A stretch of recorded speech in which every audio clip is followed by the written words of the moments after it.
मेरे गौसे आजम सबको मालूम है कि पैदाइशी वली थे, मादरजाद वली, माँ के पेट में थे, सरकार बगदाद वली थे। और ये बात बहुत ही मशहूर है कि हुजूर गौसे आजम जिस दिन पैदा हुए वो रमजान की पहली तारीख थी, पहला रोजा था, पहला रोजा था।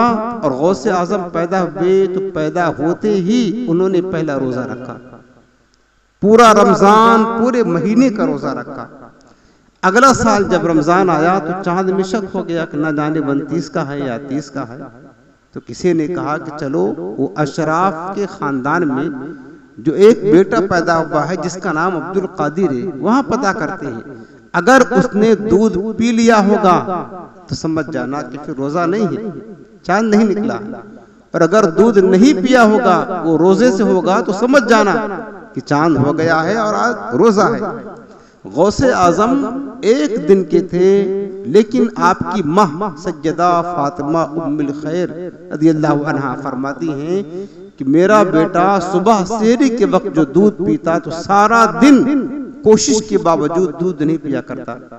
अब जब इफ्तार का वक्त होता तो ही दूध पीता। गोया ये सिलसिला पूरे महीने तक चलता रहता।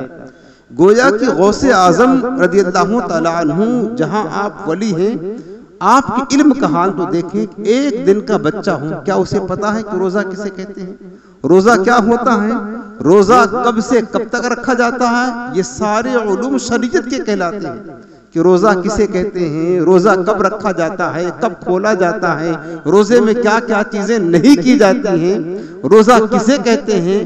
ये गौसे आजम एक दिन के हैं, उन्हें पता है कि सेहरी का जो वक्त होता है उस वक्त जो है ना रोजा शुरू होता है, गुरूब आफ्ताब के वक्त रोजा बंद, रोजा खोला जाता है और दिन भर खाने पीने से रोका जाता है, तब जाकर के रोजा होता है। ये इल्मे शरीयत है, लेकिन गौसे आजम को पहले से मालूम है।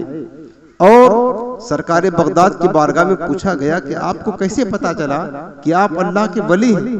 तो आपने फरमाया कि जब मैं मकतब बचपना था, पढ़ने के लिए जाया करता, तो मकतब के दरो दीवार से ये आवाज आती, इफ्सहू फिल मजालिस लिवलिय्यिल्लाह, अल्लाह का वली आ रहा है, अल्लाह के वली के लिए जगह कुशादा कर दो, अल्लाह के वली के लिए जगह कुशादा कर दो। ये गौसे आजम के बचपने की शान।